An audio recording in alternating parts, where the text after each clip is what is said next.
Hello friends, this is Dr. Jimmy again, and as you may recall, a couple of weeks ago I did a video where I had some very sad news.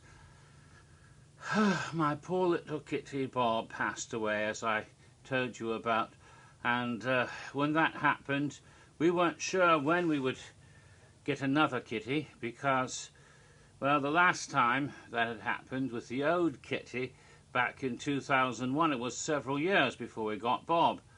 I wasn't certain, but you know what? Apparently, living catlessly, is that a word? Catlessly? It is downright intolerable for me nowadays. I simply couldn't handle not having a cat about. And so he decided that for a very short period of time he would, in fact, go adopt a new kitty right away. A rescue cat, of course. We want to save some poor little pussums from a shelter. And when I went to the shelter, I swear to God, it was like Whiskers Are We. Hello, I'm Barbara Drew, and this is my latest girlfriend, and we want you to take all the cats. And I did want to take all the cats, but couldn't, had to settle on one. And there are all sorts of lovely cats, and you can already see the new kitty right here. Yes, we were looking at lots of different cats, and the one silly kitty, when you went up to the cage, you go, and it's like, no, that's not it. Don't hiss at the people when they come to look at you. You need to be friendly, outgoing, and kittenish, and, you know, with your little paws and go meow and go purring at them. Adorable. Do the adorable shtick. That's what gets you adopted, silly cat. But indeed, as I came across a cage where the little cat came right to the front of the cage and said, meow, right away, like hello. And it was one of those double cages, you know, two sides, and there's a little porthole in between the two sides that can go back and forth. And as I walk past, it goes right through the hole, comes up to the second side, and continues to get my attention. I said, this cat wants to go home with me. And so I went and took it to a separate room to meet the cat, and the cat was just the friendliest, sweetest puss. I mean, right in your lap, right in your face. Meow, meow. Just wonderful, outgoing, friendly personality. That's what I was looking for. Had to have it. So that's the cat we took home. A little tuxedo cat, and you've already met her. She was just here a minute ago. And let's see. There she goes. Oh, she ducked. She knows she's being filmed, and so she's on the run. She'll be back. Yes, we had to think of a name for her. And we just happened to be watching The Young Pope at the time on HBO. And so, Lenny! We decided to call the cat Lenny. And it's a good name, even though it's a girl cat. Yes, just like before Bob, we gave a girl cat a boy's name. Don't want to impose any, you know, gender stereotypes on the kitty. Let her make up her own mind.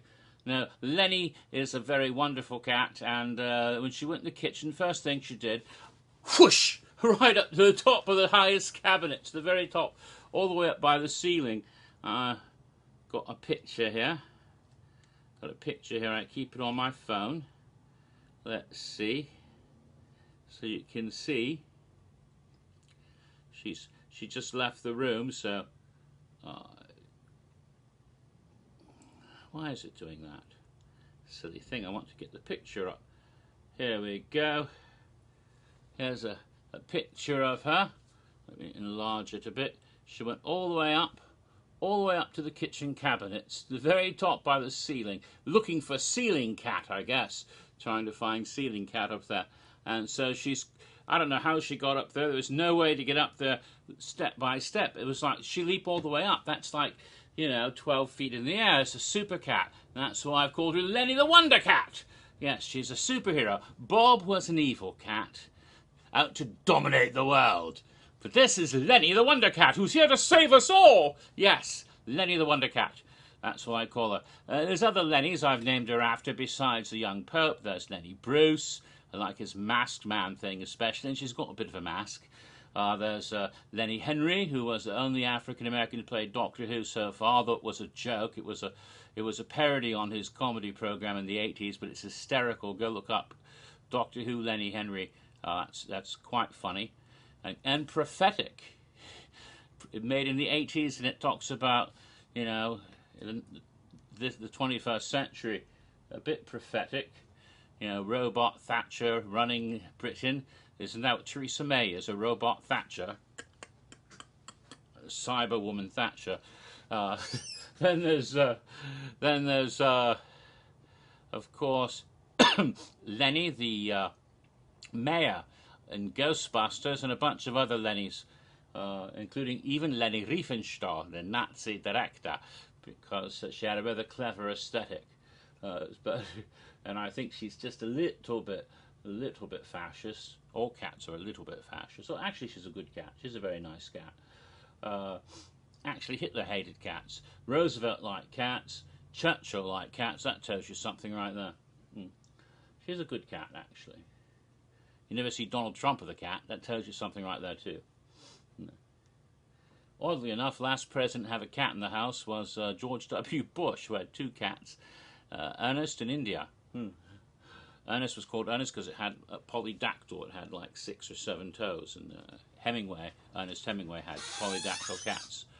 I could go bring her to show her more closely to you. She hates being held, though. I mean, she'll get in your lap, and you can have her in her lap and pet her if it's on her terms. You pick the cat up yourself, she gets a bit pissed off. And that's when the claws come. She's got these huge paws, and it's like deadly. She hasn't actually clawed or bit me once, though. Bob bit me first. I mean, within the first couple of days we got her, she bit me. She bit me all the way to the end. Not hard, not ever drew blood. It was when she pissed her off, she'd just give you a little bite to tell you to cut it out. This cat doesn't bite at all. It's a very sweet cat. Every cat's different and have their own personality traits, and sometimes she does something similar to Bob, like jumping on the back of my chair, for example. We saw that already. But she also does stuff that's totally unique herself. So it's a different cat. But I'll go get her, and you'll get a better, closer look, hopefully. That is, if I survive the attempt. Lenny, come talk to the people, Lenny. They want to meet you. Oh, she doesn't like being picked up. Ooh, not with the claw. No, she doesn't like being picked up at all. She might start getting fussy and fighty. Ta-ta-ta! Group meet Lenny the Wonder Cat. She's a nice little tuxedo cat, and she does not want to be held. Now oh, tail. Yes, Lenny's got a long tail, not like Bob, who had a bobtail, appropriately. Lenny the Wonder Cat. And let me turn it. Maybe you can see her over on the daybed. She keeps getting out of range. There she goes. That's Lenny the Wonder Cat. Hooray for Lenny! Lenny, look up this way. Lenny, Lenny, come back. Come back, possums. Come back. No, she's going to stay where she is. She doesn't like loud noises either. Lenny cat, Lenny. She's still mad at me for picking her up. Look at that glare. But nifty little cat, to say the least. Lovely cat. And I'm very pleased we have her. It'll be quite fun to have a cat about, and she's already been enjoying herself, doing all sorts of funny things, getting on things, jumping. She loves to get up on you. I mean, on you. She gets right up on me and puts her face right in my face to say hello. Bob never did that either. And she talks. She talks all the time, and that's one of the things I liked when I first met her was meow. She hasn't so much this on film now, but you know, you walk up to you stop to say hello, and she go meow right away. She's a very talkative cat. Right now, she's very interested in licking her foot because she knows she's being talked about, and she knows that I picked her up, and she's pissed off about that. Oh, she's furiously licking her tail now. So that's what the cats do when they're pretending to be, you know, pretending not to pay attention, but really they're kind of pissed off. Or, you know, just trying to show nonchalance. Now she's licking her naughty bits, which you get to do if you're a cat. Because if you could reach, you would never leave the house. Yes. So that's Lenny. Nice little kitty. I'm very glad that you got a chance to meet her as little as you could on the video. But I bet you she's going to show up in future videos because, you know, she's going to make her cameo appearance and just sort of pop in, interrupt me the way Bob used to, because at the beginning she got right up on the back of my chair, remember? So she's going to do that more often, I'm sure. So that's Lenny. And she's only 3 years old, and we'll probably have her for many, many years, hopefully, because she seems to be quite a healthy kitty. I'm glad to see that. It's only the 6th cat I've ever had in my whole life. It's like I've had, I don't know if I'll ever have a 7th cat because I'm old. We'll see. I don't even want to think about that. Lenny will be alive for 40 years. Yeah, that's it. Yeah. So she'll outlive me, I hope. Okay, well that's the introduction. I hope you enjoyed meeting Lenny the Wonder Cat, and she'll probably pop up in future videos many times without any word of warning. And hopefully sometime soon I can continue my history of Halloween Horror Nights 24. Until then, this is Dr. Jimmy signing off. Oh yeah, just before I sign off, Murdy has given us another code name for Hollywood, the Big Chill. Of course, people are already thinking Shining. It's like every one of his damn code words, people think it's The Shining. They can't all be The Shining. The Big Chill. There was a movie in the 80s with that name, and had a really amazing soundtrack. Maybe the songs from that movie have something to do with it. Heard It Through the Grapevine, My Girl, Whiter Shade of Pale, Joy to the World. Not the Christmas Carol, Joy to the World, because he's not doing Krampus. Not a direct repeat, he said, so it can't be Krampus coming back. But it might be have something to do with the lyrics of Joy to the World, which was Jeremiah Wood Bullfrog. Yeah, that Joy to the World, 3 Dog Night. Maybe it has to do with 3 dogs and a night. Wouldn't send a night out on a dog like this. Anyway. And the other one is code word for Orlando. We got a second code word for Orlando. They got 4 for Hollywood already, and only 2nd for Orlando. And the second one for Orlando is brains. And Patrick Brayard did all caps, brains. What could that mean? There's a couple of really obvious possibilities. You can think of, Return of the Living Dead, brains. Or maybe a TV program, iZombie.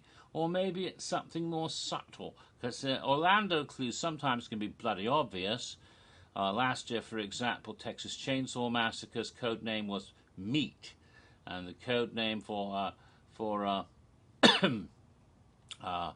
The Exorcist was Bed, and the code word for Halloween Hell Comes to Haddonfield was Pumpkin.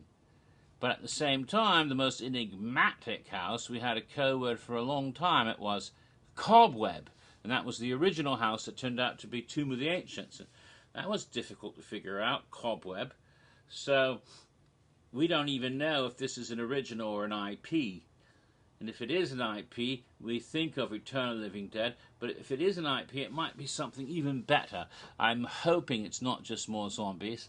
I'm hoping brains is for some sort of abnormal brain. Abby normal brain. Wouldn't that be awesome if they did a Young Frankenstein house as a tribute to Gene Wilder? A Young Frankenstein house would be a comedy horror parody house based on the Universal classic Frankenstein. Mel Brooks did a comedy version. It wasn't a Universal picture. I think it was Warner's, but still they've got good rapport now with some of these studios, and they might be able to do a Young Frankenstein house. That would be hysterical. And you can imagine all the great jokes. Werewolf, their wolf. Great knockers, and all the other fun stuff. Putting on Ritz. Yeah, I'd love to see that. That would be terrific. Maybe not quite so scary. It could be scary in places. There's ways to scare you in chilling black and white. Oh, yes. But I don't know if that's just my wild thought. It doesn't mean that it has to do with reality. That's just my wild thought and what brains could mean. And you never know. It could be something totally different. I mean, after all, who knew what Cobweb was last year? So, there we go. So that's it. Lenny is here. Lenny's here to save us all. We got code words for Hollywood and Orlando. All is looking well. And it's only February. It's only February 16th. So soon, I think, sooner than we ever imagine, they'll be giving out real information, not just code names. But last year they started giving us houses in April. So maybe we'll find out stuff as early as that. And don't forget, in less than a month, or actually a little over a month, it's halfway through February, little over a month, all secrets of Halloween Horror Nights 27 shall be revealed. Yes, right around April 1st. So don't forget about that. So, signing off now. See you all later. Have fun. And if you have room in your house and room in your heart, go out and adopt a cat. There we go.